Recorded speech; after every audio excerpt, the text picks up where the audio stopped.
Combien se payer quand on est artisan? Si vous souhaitez vous lancer en tant qu'artisan, vous savez sans aucun doute que la rémunération est une question cruciale. Vous êtes confronté à beaucoup d'interrogations auxquelles j'ai moi-même été confronté, comme par exemple, dois-je me payer quand je démarre mon activité? Et d'ailleurs, de manière plus générale, combien faut-il se payer lorsqu'on est artisan? C'est pas toujours évident d'évaluer tout ça, en fait, tout simplement. Surtout si, en fait, on connaît personne du milieu pour nous conseiller. En sachant que la conjoncture du marché et les nouveaux statuts professionnels sont en constante évolution, aujourd'hui, je suis là pour vous éclairer sur ce thème essentiel. On va voir ça dans un instant, mais tout d'abord, jingle. Nous sommes en direct, justement, je vous le disais, avec Laurent Aubel, gérant de Couvreur Occitan. Bonsoir.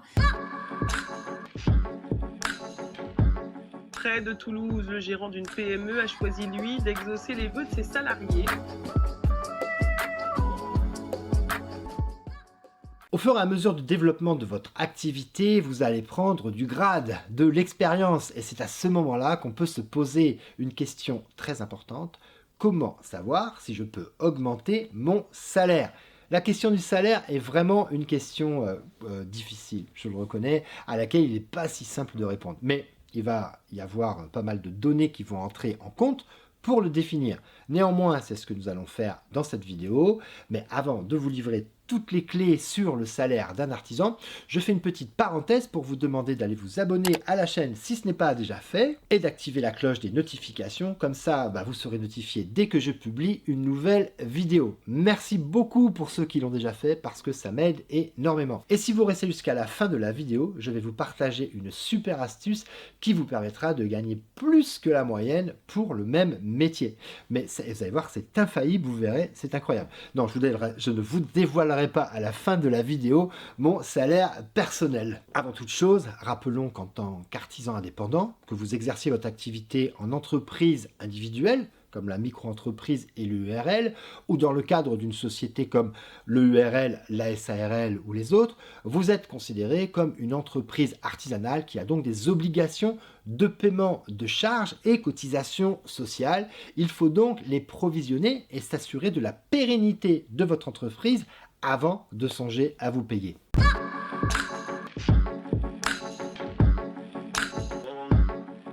Bah oui, c'est comme ça. Donc vous verrez que, et c'est la réalité, ça peut prendre jusqu'à 1 an pour que vous puissiez vous verser un salaire correct. Et c'est plutôt logique finalement parce qu'un artisan comme n'importe quel entrepreneur, il peut se rémunérer si les revenus de son entreprise permettent de régler ses charges fixes et qu'il reste du bénéfice. Donc forcément, il faut déjà que votre société enregistre ses premières ventes. C'est la base.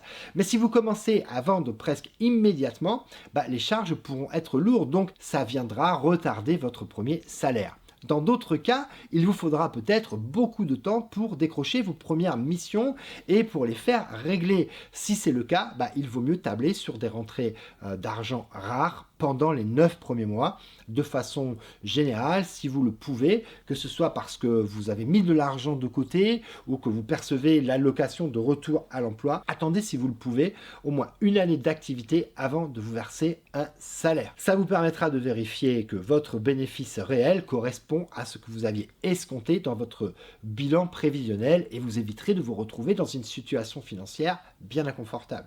Même si vous aviez la possibilité de vous rémunérer, dans ces cas-là, gardez l'argent en trésorerie, mais si vous avez la possibilité de ne pas vous rémunérer, la première année, c'est mieux. Maintenant, c'est peut-être pas possible. Moi, la première année, j'ai été obligé de me payer. J'avais une femme et des enfants, ils mangent ces gens-là, donc il a fallu que je me paye. Mais peut-être que vous avez la possibilité de ne pas le faire. Si vous pouvez mettre l'argent de côté, c'est mieux.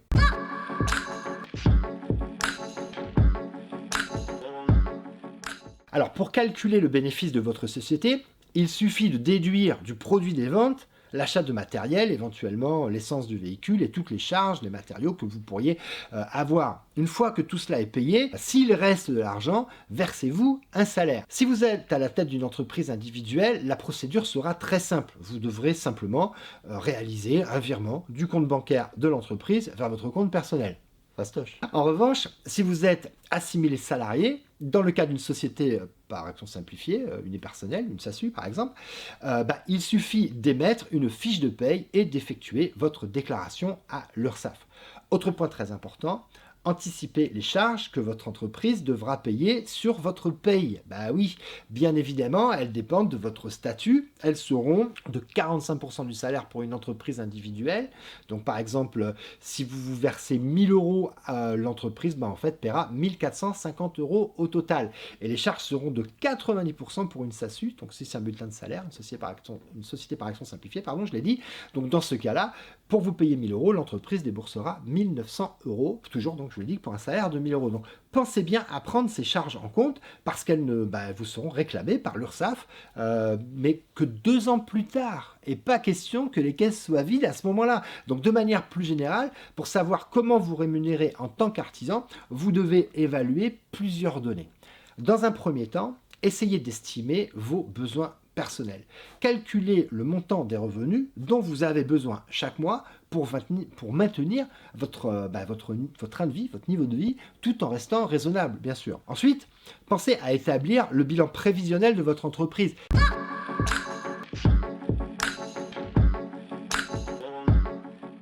Ça va être un élément déterminant pour définir votre salaire. Dans ce bilan, il faudra prévoir la date des premières rentrées d'argent, leur montant, leur progression, etc., mois par mois, puis calculer les charges fixes de votre société. Alors, il ne faut pas oublier que le chiffre d'affaires de l'entreprise doit d'abord servir à honorer ses dépenses. Si on rentre de l'argent, c'est d'abord pour payer ce qui ressort.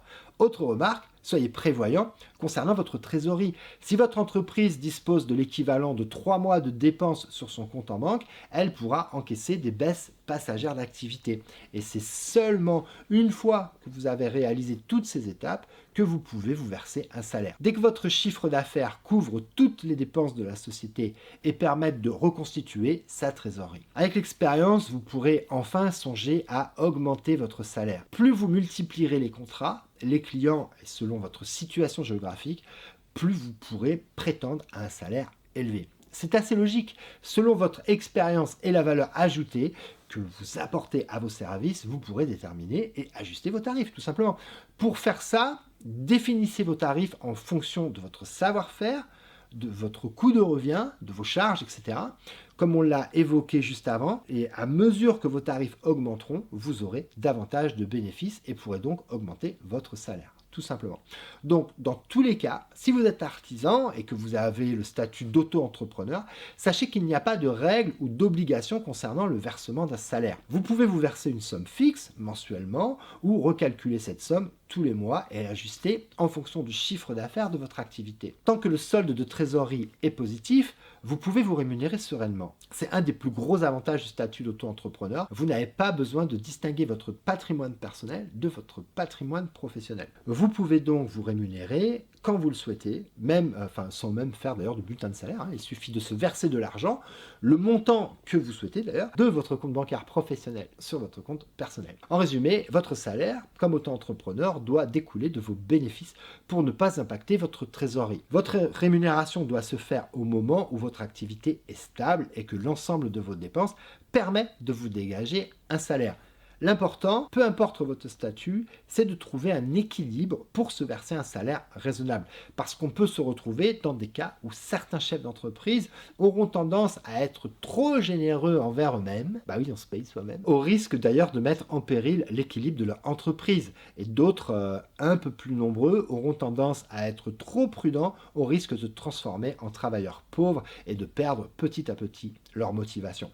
Prenez donc bien en considération tous les points que j'ai évoqués et retenez qu'il faut intégrer votre rémunération dans votre plan financier prévisionnel pour ne pas avoir de mauvaises surprises. J'ai déjà fait une vidéo sur le salaire des artisans, donc si vous souhaitez avoir une idée précise sur le salaire moyen pour un métier en particulier, je vous invite à aller regarder. Le lien sera évidemment en description pour que vous puissiez la retrouver plus facilement, tout simplement. Ce qui m'amène donc à mon dernier point. Je vous ai dit en début de vidéo que j'allais vous partager une astuce qui vous permettra de gagner plus en faisant le même métier.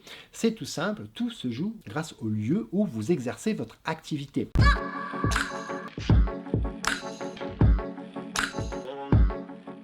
Pour pour le même métier par exemple, pour un charpentier débutant, vous gagnerez jusqu'à 3 000 € bruts par an si vous exercez en région parisienne et 1 000 € dans le sud, 1 000 € de plus dans le sud-est avec l'expérience que vous pouvez prétendre en moyenne à près de 27 000 € bruts annuels en Île-de-France contre 24 000 € dans d'autres régions de France, ce qui représente environ 250 € par mois supplémentaires. Donc c'est pas négligeable.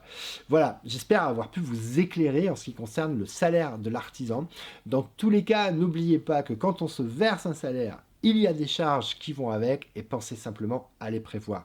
J'ai vu pour ma part énormément d'entreprises se mettre en difficulté simplement parce qu'effectivement l'artisan se rémunérait trop ou avait un trop haut train de vie et je pense que ça n'est pas une bonne chose, en tout cas dans les premières années. Pour ma part, j'ai eu plusieurs entreprises avant de créer la dernière et la première entreprise que j'avais créée, je n'avais que 19 ans à l'époque, je l'ai tout simplement plantée parce qu'effectivement j'avais 19 ans et ben je me rémunérais trop. Tout simplement. Voilà, globalement, je dirais, pour résumer, rémunérez-vous de manière réfléchie et surtout, n'hésitez pas à en parler avec votre expert comptable qui, lui, suit d'autres artisans et pourra vous dire clairement ce que vous pouvez prendre ou ce que vous ne pouvez pas prendre.